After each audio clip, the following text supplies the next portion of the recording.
Último tramo de Entre Líneas, se los contábamos en el arranque. El gobierno está dispuesto a cortar lo máximo que pueda las negociaciones que se vienen dando en los consejos salarios. Básicamente lo que quiere evitar es una nueva conflictividad importante en distintos sectores que viene bastante trabado, dicho sea de paso. Una información que ha venido trabajando Nicolás Núñez. Nico. Así es, Alfredo, todos podemos recordar cómo el año pasado, en un momento en cual la conflictividad era bastante elevada, mucho más que en la actualidad, una de las críticas que había contra el gobierno era justamente que no se ponía un plazo determinado para la finalización de las negociaciones que se estaban desarrollando en el marco del Consejo de Salarios. Bueno, el gobierno, ante esa eventualidad y ante la marcha de una nueva ronda de negociación salarial, decidió cortar por lo sano. A finales de este mes, del mes de marzo, se va a hacer una primera evaluación de cómo están las negociaciones. Y lo que nos dicen es que se va a dar mucho menos plazo, mucho menos margen para seguir negociando. En realidad, cuando se esté por visualizar esa fecha, por finales de marzo, se hará una recorrida por cada una de las sierras de las rondas y en aquellos lugares donde el acuerdo no esté cercano, directamente se va a laudar y no se va a seguir destinando una negociación que en muchos casos hasta se dice resulta infructuosa. Sí, lo que está visualizando el gobierno de alguna manera es que no hay una voluntad clara de querer negociar y acordar, ¿no? Claro, es así. Hay algunas actitudes, tanto del sector sindical como del sector patronal, que son muy mal vistas por el gobierno, entre otras cosas porque se dice van contra la herramienta de la negociación colectiva, ¿no? Por caso concreto nos mencionaban altas autoridades del Ministerio de Trabajo que, bueno, por ejemplo, los trabajadores del Supergas plantearon una plataforma inicial de aumento de salario del 120% de incremento, algo que desde el propio Ministerio de Trabajo se considera es irracional. Y por contraparte, por ejemplo, desde la gremial del taxi, el sector patronal planteó que no va a poder dar ni un peso de incremento a los trabajadores, lo cual obviamente para iniciar un proceso de negociación es realmente prácticamente que imposible que eso termine en un acuerdo. Por lo cual en esos casos, y en otros también, ¿no? Pero en esos casos habrá que tomar una determinación por parte del Poder Ejecutivo y no estirar las negociaciones más allá del tiempo que se establece para cada una de las partes. En el cierre tenías algo para contarnos a propósito de COFE y las dificultades que estaban teniendo para lograr entendimientos en torno a la modalidad de calle, de contratación por calle, ¿no? Bueno, sí, porque va a haber mañana una reunión bastante importante, ya vamos a estar conversando seguramente de eso con Pablo Álvarez, pero mañana va a haber una reunión importante. Nos decían integrantes de COFE, que es del Poder Ejecutivo, se anunció que va a haber una propuesta para encontrarle una solución a este asunto. Dentro de los decretos que anunció el Poder Ejecutivo para la modificación de la contratación de personal y bueno, la unificación de los contratos en el régimen del Estado, se veían afectados, se podían ver afectados estas personas que tenían contratos de calle no artístico, una instancia que COFE considera crucial, bastante positiva, ya que por lo menos luego de los decretos establecidos por el Poder Ejecutivo se llega a una instancia donde a raíz de los planteamientos por COFE se estaría dando una respuesta positiva, lo cual es bien visto por los sindicatos. Yo quería hablar del Bicentenario, del arranque de los cursos, pero bueno, me levantan un centro precioso, estoy solito y voy a cabecear. Por eso voy a recibir con muchísimo gusto al director general del Ministerio de Educación y Cultura, a Pablo Álvarez. Álvarez, buenas noches y gracias por acompañarnos. No, por favor, buenas noches y éxitos en esta nueva serie. Bien, gracias. ¿Qué va a pasar con esos 500 contratos más o menos que hay? Bueno, la primera división es separar aquellos que efectivamente son contratos artísticos de los que no son, y de esos que no son contratos artísticos lo que hemos solicitado, y así nos fue comprendida nuestra solicitud, van a ser extendidos hasta el 31 de marzo del año 2012, y en ese periodo de tiempo nosotros tenemos que llevar adelante primero reconocer cuáles son los que están realizando tareas o funciones permanentes, y para eso hacer un llamado a concurso para que efectivamente pasen en forma plena, diríamos, a la nueva modalidad de contratación del contrato temporal de derecho público. Y en el otro bolsón de trabajadores que tienen un contrato calle, por ejemplo los periodísticos o oficios conexos, estamos trabajando en un grupo en el que está integrada Presidencia, OPP, Oficina Nacional de Servicio Civil, el Ministerio, y hemos planteado la participación de los trabajadores, de los periodistas organizados en APU para conformar una modalidad de contratación que sea específica, que reconozca la naturaleza distinta a otras funciones que realizan en este caso los periodistas. Tenemos expectativas que con este nuevo plazo nuevo hasta el 31 de marzo del año 2012, el Ministerio pueda efectivamente terminar de acomodarse a esta nueva propuesta que viene por vía presupuestaria y evidentemente por vía de decreto, propuesta que además en términos generales estamos de acuerdo, es decir, hay que simplificar las modalidades y los vínculos contractuales que tiene el Estado, porque al año pasado, cuando a mí me tocó ingresar en el Ministerio tenía 17 formas distintas de contratar a personas y no para 17 cosas diferentes. Natural. Efectivamente, allí siempre hay posibilidades de que la discrecionalidad termine en arbitrariedad y está bien simplificar esto. ¿Se hace difícil administrar un ministerio con tantas situaciones diferentes a la hora, por ejemplo, de la contratación del personal? Es bravo y la historia del Ministerio lo ha demostrado. Sin embargo, nosotros entendemos que reconociendo que efectivamente hay cosas que son distintas y que para esas cosas distintas se necesita un reconocimiento especial de una figura contractual, es manejable. No es lo mismo un bailarín del elenco estable del SODRE que una función periodística o lo que puede estar realizando un administrativo en las fiscalías. Efectivamente son cosas distintas, son funciones distintas y que no siempre pueden marcarse en un régimen general de contratación. Si somos capaces de entender que es la naturaleza de las actividades que realizan, necesitan un reconocimiento específico para su contrato, bueno, efectivamente ahí podemos avanzar. Un ejemplo, está bien que un iluminador del Canal 5 sea un personal estable del canal, porque efectivamente el canal va a siempre necesitar esa función.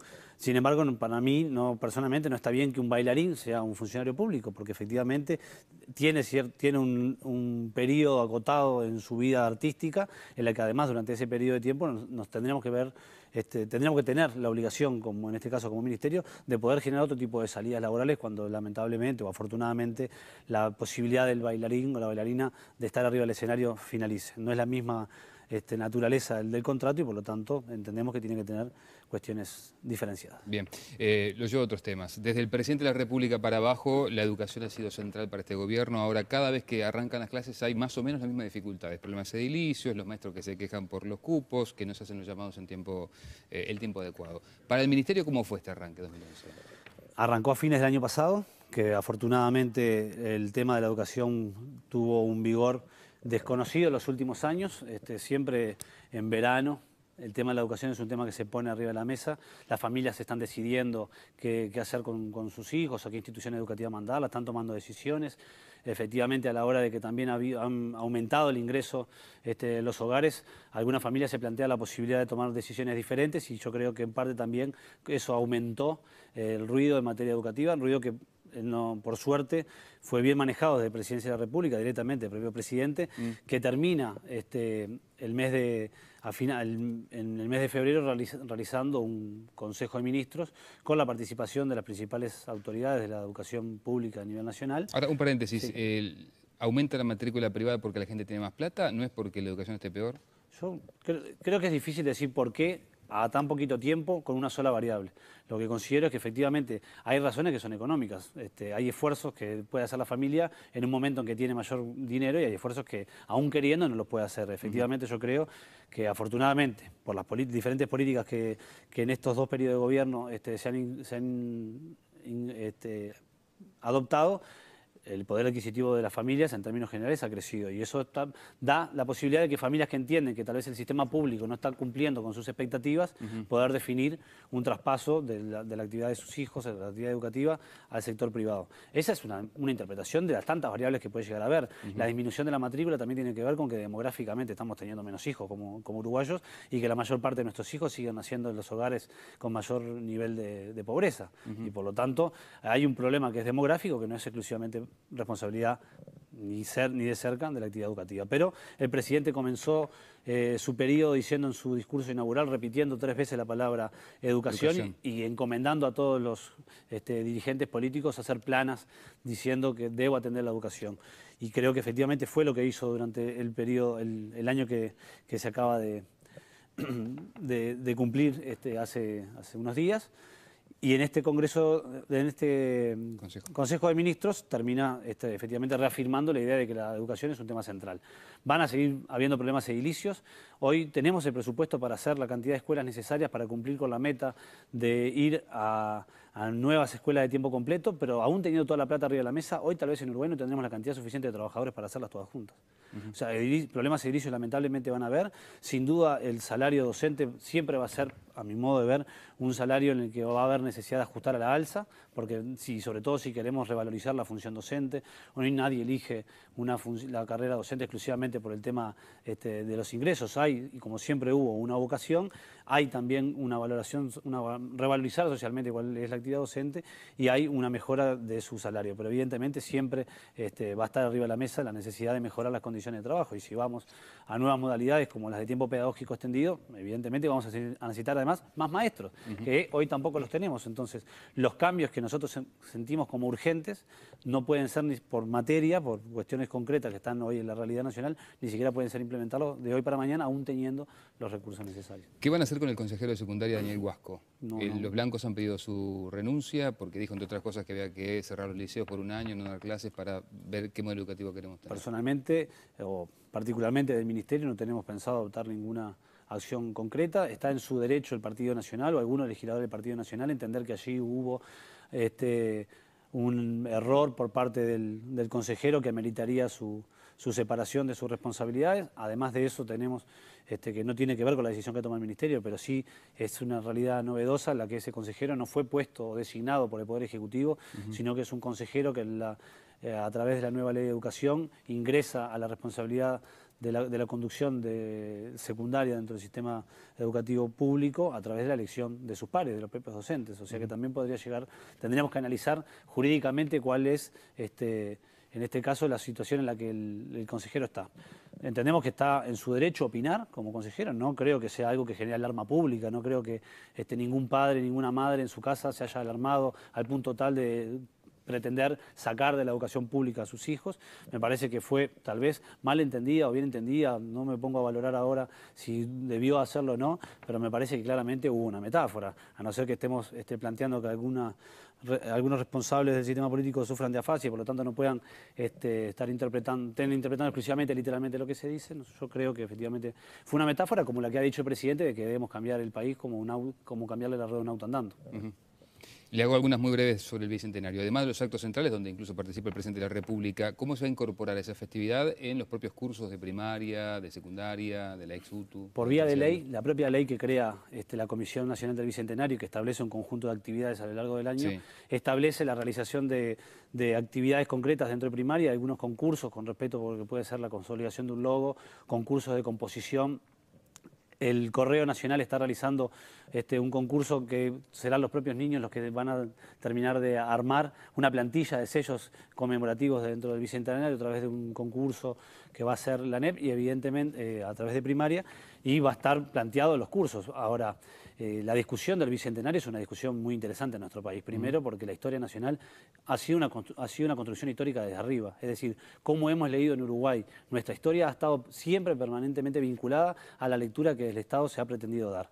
Hemos tenido un festejo en 1930, hubo un festejo antes, ahora estamos festejando el Bicentenario de los inicios de la gesta de emancipadora de la banda oriental, que evidentemente no es el Bicentenario del Uruguay. No estaba el país como el Uruguay tal cual hoy lo conocemos en la cabeza de ninguno que en aquel entonces se alzaban en el hoy departamento de Soriano. Pero para nosotros es importante entender que hay una continuidad histórica entre ciertos acontecimientos que efectivamente terminan concluyendo el país que hoy tenemos. Y para eso la actividad central va a ser la actividad conmemorativa del éxodo, en el que entendemos sí que allí hay una relación simbólica más fuerte con el Uruguay que hoy tenemos. Hay un cálculo, y esta es la última, hay un cálculo estimativo de cuánto se va a invertir en estas celebraciones, con los actos. Cuando fuimos al Parlamento con el ministro en la elaboración presupuestal, nosotros solicitamos aproximadamente unos 40 millones de pesos para poder llevar adelante las actividades del Bicentenario.